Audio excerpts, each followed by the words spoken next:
बिस्मिल्लाहिर्रहमानिर्रहीम। मेरी शादी को तकरीबन 4 साल हो चुके थे और मेरी कोई औलाद नहीं हुई। एक लिहाज से मैं शुक्र करती हूँ कि मेरी अब तक औलाद नहीं हुई, वरना वो भी मेरी तरह ही सिसक कर जिंदगी गुजारती। मेरी शादी वालिदैन की मर्जी से हुई। ये लोग कदरे हमसे खुशहाल थे, लेकिन मैं अभी इस शादी के हक में नहीं थी, क्योंकि इनका घर बहुत ही छोटा था। दरअसल इनका सरकारी घर था जो 2 कमरों पर मुश्तमिल था। हमने अपनी जिंदगी भी सरकारी घरों में ही रुलते खलते गुजारी थी। इसीलिए मेरा हमेशा से अरमान था कि भले ही घर छोटा ही हो, लेकिन अपना हो। मगर नसीब के लिखे को कैसे बदला जा सकता है। मैंने एतराज किया तो मुझे अम्मी ने शदीद डांटा कि तुम शुक्र नहीं करती हो कि लड़का बरसरे रोजगार है। आजकल तो लड़की वाले रिश्ता आने पर ही खुश हो जाते हैं, भले लड़का कोई काम काज करता हो या नहीं। लेकिन न जाने क्यों मैं अम्मी से इस पर बहस कर जाती कि अम्मी, मैं नाशुक्री नहीं कर रही, बस सिर्फ इतना चाहती हूँ कि उनका घर बार तो कम से कम अच्छा हो, कि किसी को बताते हुए शर्मिंदगी का एहसास ना हो। तो अम्मी अपने होठों पर उंगली रखकर मुझे बड़ी हैरानगी से देखती हुई कहती, हाँ तो अच्छा भला तो घर बार है, वो झोंपड़ी में तो नहीं रहते ना, हमारी तरह के लोग हैं। और क्या चाहिए, जरा अपने आप से निकलकर दूसरों को देखो। कभी तो लड़कियों के रिश्ते अपने स्टेटस से इंतहाई कम लेवल के आते हैं, या फिर वो घर पर ही बैठी रहती है, और अपने से ज्यादा स्टेटस वालों के रिश्ते आना बहुत ही मुश्किल बात है। अगर ऐसे रिश्ते आ भी जाएं तो सारी जिंदगी उनके आगे मेज कुर्सियां रखते ही गुजर जाती है। इसीलिए बच्चे, अपने जैसे लोगों के यहाँ रिश्ता करना तो बड़ी फजीलत की बात होती है। और फिर तुम अपने ही जैसे माहौल में जा रही हो तो एडजस्ट होने में तुम्हें कोई मुश्किल भी पेश नहीं आएगी। तो मैं अम्मी की बात सुनकर चुप हो जाती। खुदा जाने अम्मी मेरी बात समझना नहीं चाहती थी या फिर मेरे ही बात करने में कोई कमी थी। लेकिन अम्मी ने ये सारी बातें उठाकर अब्बू के आगे कर दी कि मैं इस रिश्ते से मुतमईन नहीं हूँ। तो अब्बू फिक्रमंद से हो गए और मुझे बुलाकर पूछा कि अगर तुम इस रिश्ते पर मुतमईन नहीं हो तो फिर क्या चाहती हो। मैं सर झुकाकर अपने नाखूनों में लगी नेल पॉलिश को ही खुरचती रह गई। मुझे कुछ समझ नहीं आ रहा था कि मैं अब्बू से क्या बात करूं। वैसे भी उनसे बात करते हुए मुझे बहुत झिझक महसूस हो रही थी, और फिर ये टॉपिक ही ऐसा था, इस पर मैं आखिर कहती भी क्या। हालांकि मैं सब कुछ अम्मी को बता चुकी थी और मेरे पास मजीद इस पर बात करने के लिए कुछ भी नहीं बचा था। और मैं जानती थी कि अब्बू की बात अम्मी से कतई मुख्तलिफ नहीं होगी। लेकिन जब अब्बू बोले तो मैं बड़ी हैरान हुई। क्या तुम्हें कोई और पसंद है? ये बात हमारे जैसे माहौल में इंतहाई गैर मुतवक्की थी कि कोई बाप उठकर अपनी बेटी से उसकी पसंद का सरेआम पूछ रहा हो। मेरा सर थोड़ा सा और झुक गया तो अब्बू को लगा कि शायद मामला कोई और है। तो एकदम से सांस खींच कर बोले, देखो रबिया, बात सिर्फ इतनी सी है कि अगर तुम्हारी कोई पसंद है तो हमें अभी से बता दो। हमने अभी रिश्ते के लिए हाँ नहीं की और ना ही हम तुमसे कोई ज़बरदस्ती करेंगे। अगर तुम्हें कोई पसंद नहीं है तो फिर ये सबसे बेहतरीन रिश्ता है, हम किसी सूरत भी इसे छोड़ नहीं सकते। उन्होंने हमें 1 हफ्ते का टाइम दिया है, लिहाजा तुम अच्छे से सोच लो और फिर जो भी मामला हो मुझे बता देना। ये कहकर वो खुद तो उठकर चले गए। लेकिन मैं अम्मी पर खफा होने लगी कि क्या ज़रूरत थी अब्बू से बात करने की। आपका और मेरा मामला था, हम दोनों ही इसको तय कर लेते। तो अम्मी एकदम से सख्त लहजे में बोली, ये तुम्हारा और मेरा मामला नहीं है रबिया, ये हम सब का मामला है। और तुम्हारे अब्बू से बात करना बेहद ज़रूरी था, क्योंकि मैं अकेले इन मामलात पर अपनी कोई राय नहीं रखती। तुम्हारे अब्बू ने बिल्कुल सही बात तुमसे पूछी है। मैंने तो इतना गहराई में जाकर नहीं सोचा। अगर कोई ऐसी बात है तो मुझे बता दो। मैंने खौफ की भरी निगाहों से अम्मी की तरफ देखते हुए कहा, अम्मी कमाल करती हैं। आपको लगता है कि मैं ऐसी हूँ जो बाला ही बाला किसी को छुपकर पसंद करती फिरूंगी?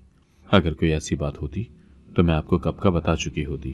तो जब कोई ऐसी बात नहीं है तो फिर तुम्हारे इनकार का कोई जवाब नहीं रहता। रह गया घर बार, तो आज अगर छोटा है तो कल बड़ा हो जाएगा। ये तो बेटियों का अपना नसीब होता है, क्योंकि वो अपना नसीब कहीं खाती है। इसीलिए उनका छोटा सा घर बार देखकर उनकी बाकी खूबियों को नज़रअंदाज नहीं करो। मैं तो माँ होने के नाते तुम्हें यही नसीहत करूंगी। सबसे बड़ी बात यह है कि लड़का बरसरे रोजगार है, पक्की नौकरी है, और क्या चाहिए। तुम अपने कज़नों को देखो, तकरीबन जिनके भी रिश्ते आए हैं वो सब के सब प्राइवेट नौकरी वाले हैं। और प्राइवेट नौकरी का तो तुम जानती ही हो, आज है तो कल नहीं। इसीलिए ज़्यादा फिक्रमंद होने की ज़रूरत नहीं है। वक्त के साथ साथ बचत की आदत डालना और अपने लिए एक छोटा सा प्लॉट ले लेना, फिर उस पर अपनी मर्जी का घर बना लोगी, तो मेरी ये बातें तुम्हें बहुत याद आएंगी। मैं अपनी अम्मी की बातें सुनकर वहां से खामोशी से उठ गई थी और अपने कमरे में आ गई, जहां पर मेरी छोटी बहन लेटकर डाइजेस पढ़ रही थी। मैं खामोशी से बेड पर आकर बैठ गई तो वो मेरी तरफ गौर से देखने लगी। क्या हुआ है? तुम्हारा चेहरा क्यों उतरा हुआ है? सब ठीक तो है?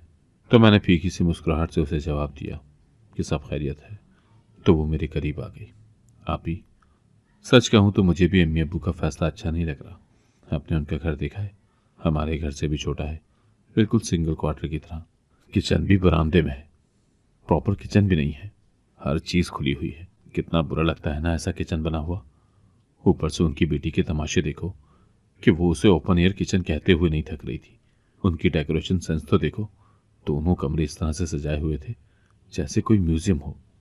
सच में बहुत घुटन का एहसास हो रहा था। मैं तो कहती हूँ इनकार कर दो, वरना सारी जिंदगी जलती कुड़ती रहोगी। भला ये भी कोई जिंदगी है कि इंसान अपनी मर्जी से रह भी ना सके। तो जाने क्यों उसकी बातें सुनकर मेरी आंखों में आंसू आ गए। वो मेरे दिल की ही बातें कर रही थी, लेकिन जो बातें अम्मी अब्बू कर रहे थे वो भी गलत नहीं थी। मेरी उम्र इस वक्त 25 साल से ऊपर हो गई थी और ख़ानदान में कई रिश्ते थे, लेकिन अब तक कोई भी हमारे घर रिश्ता लेकर ना आया। हालांकि अम्मी ने कई बार अपने करीबी रिश्तेदारों को मेरे रिश्ते के लिए कहा, लेकिन वो कोई ना कोई बहाना करके पतली गली से निकल जाते थे। अपनों के अलावा कई जानने वालों की तरफ से भी कोई रिश्ता ना आया तो अम्मी फिक्रमंद होने लगी, और उनकी फिक्रमंदी बढ़ती ही जा रही थी। क्योंकि हम दो ही बेटियां थीं, हमारा कोई भाई भी नहीं था, तो अम्मी चाहती थी कि अपनी ज़िंदगी में हम दोनों का रिश्ता करके फारिग हो जाएं, और फिर रिटायरमेंट के बाद उनका गांव जाकर रहने का इरादा था कि बाकी ज़िंदगी वहीं पर गुजारेंगे। लेकिन मुसीबत यह थी कि मेरी तालीम मुकम्मल होने के बाद भी ढंग का तो एक तरफ रहा, कोई बेढंग का रिश्ता भी नहीं आ रहा था। मुझसे छोटी बहन भी अब आहिस्ता आहिस्ता कद काट निकाल रही थी, तो अम्मी को ऐसे में मेरी बहुत फिक्र होने लगी कि कुछ सालों के बाद तो छोटी के रिश्ते आने लगेंगे, तो ऐसे में फिर मेरा क्या होगा। और मैं अम्मी की इस परेशानी को किसी हद तक समझ भी रही थी और दिल में दुआ भी कर रही थी। लेकिन फिर मैंने इस मामले को अल्लाह पर छोड़ दिया, क्योंकि मैं नहीं चाहती थी कि मेरी वजह से अम्मी अब्बू मजीद परेशान हो। दूसरा, इस रिश्ते में जो सबसे बेहतरीन मरहला मेरे सामने आया तो मुझे लगा कि वाकई ये कोई इतना भी गलत फैसला नहीं है। दरअसल मेरी सास ने जहेज लेने से बिल्कुल इनकार कर दिया, और एक बार नहीं बल्कि बार बार मना किया, और इसका रीज़न ये बताया कि उनका घर बहुत छोटा है, लिहाजा जहेज का सामान रखने के लिए जगह नहीं निकल सकेगी। तो अम्मी अब्बू ने जब ये बात सुनी तो वो बहुत खुश हुए, क्योंकि अम्मी और अब्बू दोनों ही मेरे जहेज को लेकर काफ़ी फिक्रमंद थे। क्योंकि मैं ब्याह कर गैर ख़ानदान में जा रही थी, तो उन दोनों का ख्याल था कि मेरे साथ ठीक ठाक जहेज होना बहुत ज़रूरी है। ऐसे में अब्बू ने एक दो लोगों से कर्ज लेने की बात भी कर ली थी, लेकिन जब मेरे जहेज के हवाले से मेरी सास ने साफ साफ मना कर दिया तो अम्मी अब्बू ने सुकून का सांस भरा, और फिर अम्मी ने मेरी तरफ देखते हुए कहा, मैंने ना कहा था ये लोग अच्छे हैं, तुम खामखा ही परेशान हो रही हो। तो उनकी बात सुनकर मैं शर्मा सी गई। पहली बार मेरा दिल इत्मीनान से भर गया। और फिर वो दिन भी आया जब मैं ब्याह कर उनके घर रुखसत होकर आई। मेरे साथ बस गोल्ड का एक सेट और अच्छे महंगे कपड़े बनाकर अम्मी ने दिए थे, और साथ में कपड़ों के लिए एक वार्डरोब भी दिया था, ताकि मैं अपने कपड़े अलग से रख सकूं। चनाचा जो कमरा मुझे दिया गया उसमें से कुछ सामान निकालकर मेरी वार्डरोब को उस जगह में सेट किया गया। लेकिन इस पर भी मेरी सास ने मुझे काफ़ी बातें सुनाई कि जब मना भी किया था तो क्या ज़रूरत थी इसे देने की। अब देखो ना, कमरे का बहुत सामान हमें गिरली में रखना पड़ेगा। मैं उनकी बातें सुनकर कुछ परेशान भी हुई कि आखिर मुझे कपड़े रखने के लिए अलग से अलमारी की ज़रूरत तो थी। अब मैं उनकी अलमारी तो इस्तेमाल नहीं कर सकती थी ना। इसीलिए अम्मी ने बहुत सोच समझ कर मुझे अलग से अलमारी दी, ताकि मैं आज़ादी से अपने कपड़े रख भी सकूं और निकाल भी सकूं। लेकिन मेरी सास इस बात को भी लेकर बैठ गई, तो मैंने खामोशी इख्तियार कर ली। दूसरी तरफ मुझे जो गोल्ड का सेट अम्मी ने दिया था वो मेरी सास ने यह कहकर मुझसे ले लिया कि तुम इसे कहाँ रखोगी, लाओ मुझे दो, मैं इसे हिफाजत से रख दूं, कहीं इधर उधर ना हो जाए। मैंने ना चाहते हुए भी वो सेट उनको दे दिया, जो फिर मुझे कभी भी उन्होंने पहनने के लिए ना दिया। मेरी ससुराल कोई बहुत ज़्यादा अफराद पर मुश्तमिल नहीं थी। मेरा एक देवर और एक नंद थी। मेरे हस्बैंड उन दोनों से बड़े थे। मेरे हस्बैंड शकील का छोटा भाई ज़हनी तौर पर ठीक नहीं था, वो दीवाना था। लेकिन एक बात बड़ी ही अजीब थी, मैं जब ब्याह कर आई तो वो कमरे से बाहर ही ना निकला। मुझे उसे देखने का काफ़ी शौक सा था, लेकिन वो अपना कमरा बंद करके रखता, और जब मैं सहन में या बरामदे में होती तो वो कमरे के अंदर ही रहता। लेकिन जो ही मैं अपने कमरे में जाती या किचन में काम कर रही होती तो वो फौरन से बाहर निकलता। तो मुझे बड़ा ताज्जुब होता कि ये ऐसा क्यों कर रहा है। तो मेरी सास ने कहा, ये ऐसा ही है, ये किसी से भी बात नहीं करता, बल्कि ख़वातीन से तो बहुत कतराता है। तो मैं भी उसके करीब जाने की कोशिश नहीं करती थी कि खुदा जाने क्या रिएक्ट करे। वैसे भी नई नई जगह थी और मैं उन लोगों को समझने की कोशिश कर रही थी। मुझे अपनी शादी में बहुत से अरमान थे। मैंने बहुत से सपने बुने थे जिनमें मुझे सिर्फ मोहब्बत और चाहत से रहने की तमन्ना थी। लिहाजा मैं नए बनते रिश्तों में हर फर्द के साथ पूरी ईमानदारी और मुखलिस रहकर चलने का फैसला कर रखा था। यहाँ तक कि मैं अपने दीवाने देवर का भी बहुत ख्याल रखती। यही वजह थी कि वह अब मुझसे कतराना छोड़ चुका था और मेरी मौजूदगी में वो बाहर आने लगा था। तो मुझे लगा कि मेरी ज़िंदगी में ये पहली कामयाबी है जो मुझे मिली है। लेकिन शायद ये मेरी भूल थी, क्योंकि रोमानवी नॉवल में शादीशुदा ज़िंदगी के हवाले से जो कुछ सिखाया जाता है, अमली ज़िंदगी में उसको अप्लाई करना इतना सहल नहीं होता। घर के कामों में और ससुराल के कामों में ज़मीन आसमान का फ़र्क होता है। मैंने इस फ़र्क को भी अपने जहन से निकालने की कोशिश की, क्योंकि ससुराल के हर छोटे बड़े काम मेरे लिए कभी भी मसला नहीं बने, बल्कि मैं ज़हनी तौर पर ख़ुद को तैयार करके यहाँ पर आई थी। वैसे भी मैं जिस तबके से ताल्लुक़ रखती थी वहाँ पर ख़वातीन अपने हाथ से ये काम करती हैं। महदूद आमदनी में नौकर रखने का तो सवाल ही पैदा नहीं होता। यहाँ हालात अच्छे थे। अगर काम वाली रख ली जाती तो कोई मुज़ायक़ा नहीं था, लेकिन मेरी सास इंतहाई कंजूस खातून थी। हालांकि जब मैं प्रेग्नेंट हो गई तो मुझसे घर के कामों में अक्सर देर सवेर होने लगी। तो मेरे शौहर शकील ने काम वाली मासी ढूंढने की बात अपनी माँ से की। तो मेरी सास इंतहाई खुफगी से बोली, क्यों, तुम्हारी बीवी कोई अनोखा बच्चा पैदा करने जा रही है? क्या हमने बच्चे पैदा नहीं किए? अगर हम काम वाली मासी के बगैर हट्टे कट्टे बच्चे पैदा कर गई हैं तो तुम्हारी बीवी बिगड़ लेगी। और इस घर में काम ही कितना होता है, छोटा सा घर है और हम घर के अफराद ही कितने हैं कि रबिया पर बोझ पड़ गया है। और फिर हम भी तो उसका कितना हाथ बटाते हैं, ये सारे घर का बोझ उठाए थोड़ी फिर रही है। मेरी सास ने ये बात करने को तो कर दी, लेकिन सच्ची बात तो यह है कि वो घर के किसी भी काम में किसी भी किस्म की हेल्प नहीं करवाती थी। नाश्ता, दोपहर का खाना, रात का खाना मैं अकेले ही बनाती थी और ये सब उन्हें टाइम से ही तैयार चाहिए होता था। मेरी सास और नंद मेरी तबीयत खराबी के बावजूद कभी भी किचन में झांक कर नहीं देखती थी। मुझे अक्सर सालन की स्मेल की वजह से मतली आती रहती थी। शुरू शुरू के दिन तो हर औरत के लिए इंतहाई नाजुक होते हैं। उसे बेहतरीन खुराक के साथ आराम की भी ज़रूरत होती है। लेकिन मैं जब सुबह उठती तो फिर रात को ही अपने कमरे में आकर बेड पर सोती थी। इस दौरान सारा दिन घर का चूल्हा चौका संभालती रह जाती। मेरी नंद जवान जहाँ थी, चाहती तो मेरे हाथ बटा सकती थी, लेकिन न जाने मेरी सास ने उसे क्या पट्टी पढ़ाई कि वो बेड से उतरती न थी। एक दो बार अपनी तबीयत खराबी की वजह से मैंने उसे किचन संभालने का बोला तो उसने इंतहाई रूखे लहजे में मेरे मुंह पर ही इनकार कर डाला। तो पहली बार मेरा दिल अपने ससुराली रिश्तों से इंतहाई तंग पड़ गया, क्योंकि इस हालत में तो औरत को बहुत ज़्यादा केयर की ज़रूरत होती है। लेकिन केयर तो एक तरफ रही, मेरी सास तो मुझे किसी किस्म की कोई रियायत देने पर भी तैयार न थी। दूसरी तरफ एक अजीबो गरीब मामला भी मेरे सर पर आन खड़ा हुआ कि मेरी सास का मूड ही अक्सर बदलना शुरू हो गया। मेरी सास मुझसे बात ही न करती।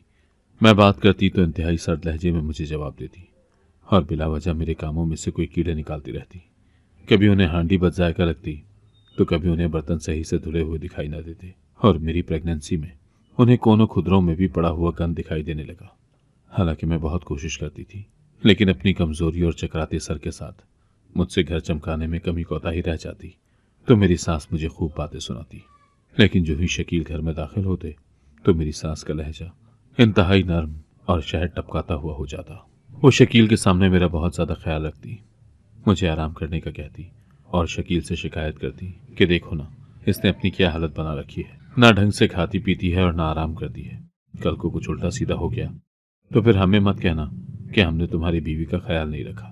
तो मैं हैरान परेशान अपनी सास के चेहरे की तरफ देखती कि ये किस कदर दोगली औरत है। मुझे सारा दिन कामों पर एक टांग पर खड़ा रखती है, लेकिन जो ही शकील घर में दाखिल होता है तो मेरी सास मेरी बलाएं लेते नहीं थकती। मुझसे इतनी मोहब्बत से पेश आती कि उनकी इस बेहतरीन अदाकारी पर मेरा दिल खून के आंसू रोने लगता। एक दफ़ा तो मेरे दिल में ख्याल आया कि मैं शकील से उनकी वालिदा की अदाकारी पर खुलकर बात करूं और उन्हें बताऊं कि उनके जाने के बाद ये मेरे साथ कैसा सलूक करती हैं। लेकिन फिर मैं ये सोचकर चुप हो जाती कि शकील को ऐसा ना लगे कि मैं उनकी अम्मी की शिकायत उनसे कर रही हूँ, कहीं उनका दिल मेरी तरफ से बुरा ना हो जाए। ये सोचकर मैं चुप हो जाती। फिर कभी कभी मेरा दिल करता कि मैं अपनी सास से ये बातें ज़रूर करूं कि आखिर उनका रवैया एकदम से शकील के आने पर क्यों तब्दील होता है। लेकिन अपनी फितरी डर की वजह से मैं खामोश हो जाती, क्योंकि मैं जानती थी कि मेरा मैका इतना मजबूत नहीं है जो मुझे सपोर्ट करेगा। बल्कि अगर खुदा न खास्ता कोई ऊंच नीच हो गई तो अम्मी और अब्बू बजाय उनसे सवाल जवाब करते, वो उल्टा मुझे ही समझाकर दोबारा इनके साथ भेज देते। इसीलिए मैं चुपचाप वक्त गुजारती जा रही थी और यही सोचा था कि शायद एक दिन अच्छा वक्त भी आएगा। लेकिन वक्त तो शायद ही अच्छा आता, मगर गर्मियों के सख्त दिन जरूर आ गए थे। यह इंतहाई गर्म इलाका था, जहां रात को पंखे आग बरसाते थे। यहां पर दिन को चलने वाली हवाएं तो गर्म होती थी, लेकिन रात को भी एक अजीब सा हब्स और गर्मी होती, जिसकी वजह से पंखे आग बरसाते हुए महसूस होते। मेरे ससुराल में एसी सास के कमरे में लगा हुआ था, इसीलिए घर के सभी अफराद रात को उनके कमरे में जाकर लेट जाते। लेकिन जब मेरे शौहर ने भी वहीं जाकर सोने के लिए अपना इरादा किया तो मुझे हैरत तो उस वक्त हुई जब वो अपना तकिया लेकर अकेले ही उनके कमरे में सोने के लिए चले गए।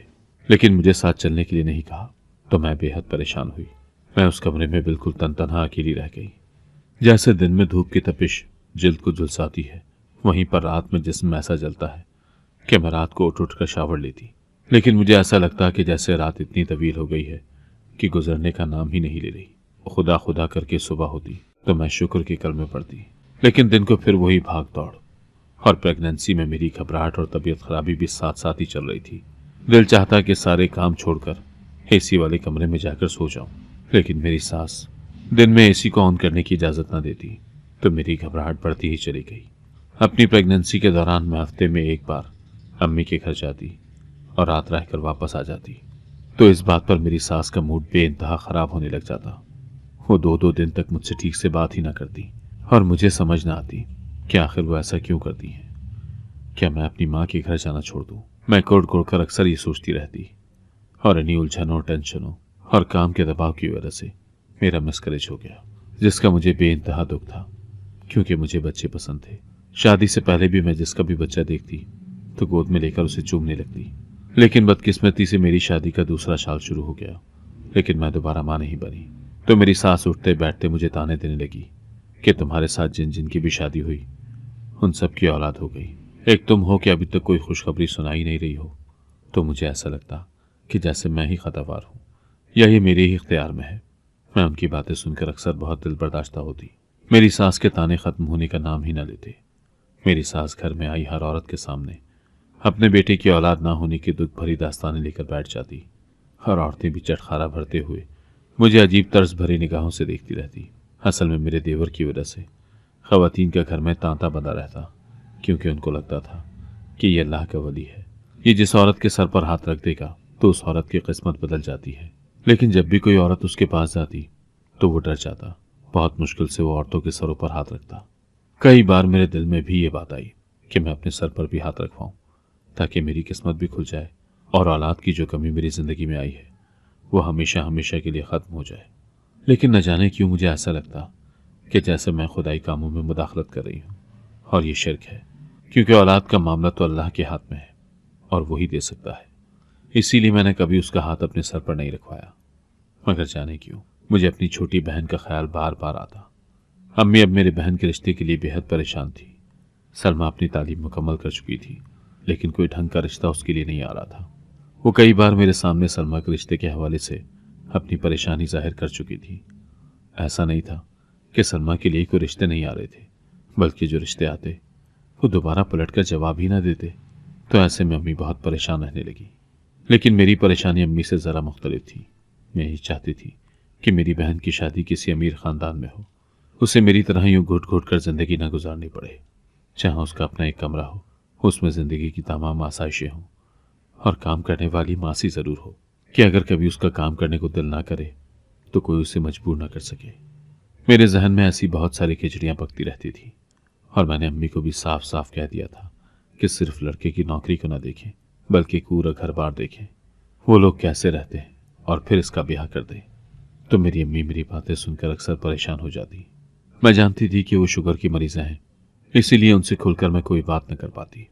लेकिन मेरी ज़ोमानी बातों को सुनकर वो अक्सर मेरी बात की तह तक पहुंच जाती, तो बेहद परेशान रहने लगती। इसीलिए मेरी कोशिश होती थी कि मैं अम्मी के सामने कोई भी बात ना करूं। जहां इतना सब्र किया है वहां मजीद सब्र कर लूं, शायद के हालात बेहतर हो जाए। अचानक यूं ही एक दिन बैठे बिठाए मुझे ख्याल आया कि क्यों ना मैं अपनी छोटी बहन को देवर के पास ले जाऊं, शायद उसका मुकद्दर बेहतर हो जाए। जाने क्यों ये बात सोचते हुए मुझे शिर्क का ख्याल ना आया कि औलाद की तरह बहन बेटी की शादी का इख्तियार भी मुकम्मल अल्लाह ही के हाथ में होता है। उसमें इंसानी इख्तियार या जोर नहीं चलता। बस अपनी उलझनों और परेशानियों में मुझे अपनी बहन के लिए जो हल नजर आया, मैं उस पर अमल करने के लिए अपनी बहन को देवर के सामने ले गई। मुझे अंदाजा था कि पहले वो डरेगा और फिर बड़ी मिन्नतों मुरादों के बाद कहीं उसके सर पर हाथ रखेगा। बस थोड़ी देर की बात है, फिर मैं सलमा को घर भेज दूंगी।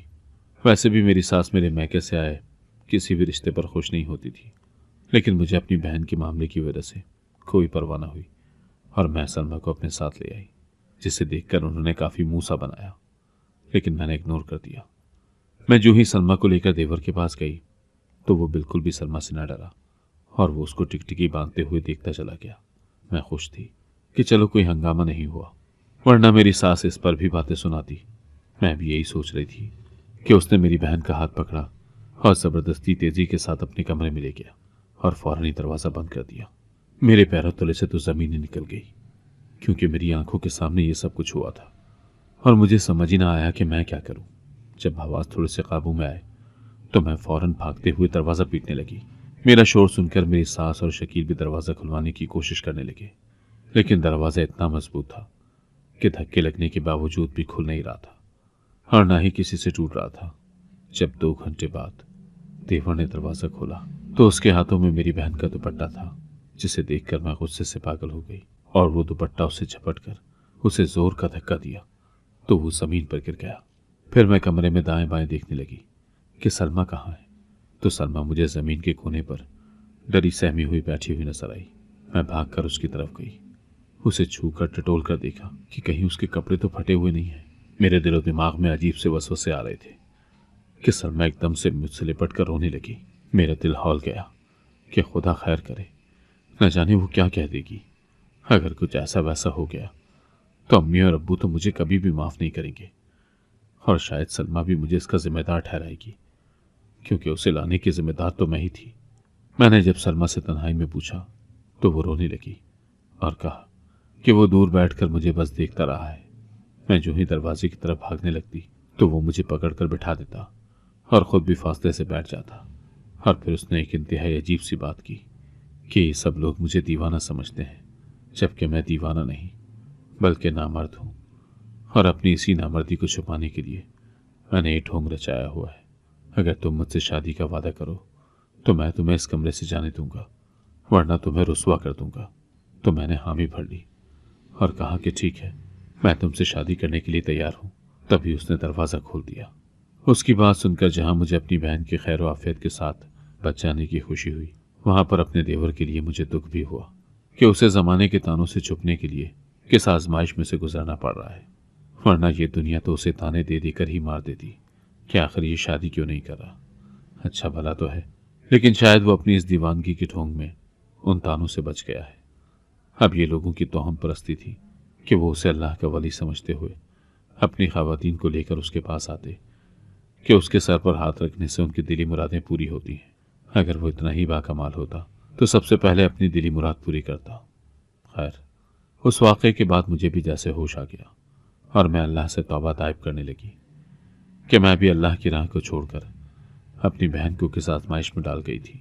यकीनन ये मेरे अल्लाह पर हद से ज़्यादा यकीन था कि मुझे अल्लाह ने एक बहुत प्यारे से बेटे की माँ भी बना दिया और मेरी बहन की एक बहुत अच्छी सी जगह पर शादी भी हो गई। अगर अपने मामलात हम अल्लाह के सुपुर्द करते तो हमारी दिली मुरादें ज़रूर पूरी हो जाती हैं। अगर आपको आज की कहानी पसंद आई है तो वीडियो को जरूर लाइक कीजिएगा और अपने दोस्तों के साथ भी शेयर कीजिएगा। और हाँ, अगर आपने अभी तक हमारा चैनल सब्सक्राइब नहीं किया तो जरूर सब्सक्राइब करें। मिलते हैं कल एक नई और दिलचस्प कहानी के साथ। अल्लाह हाफिज।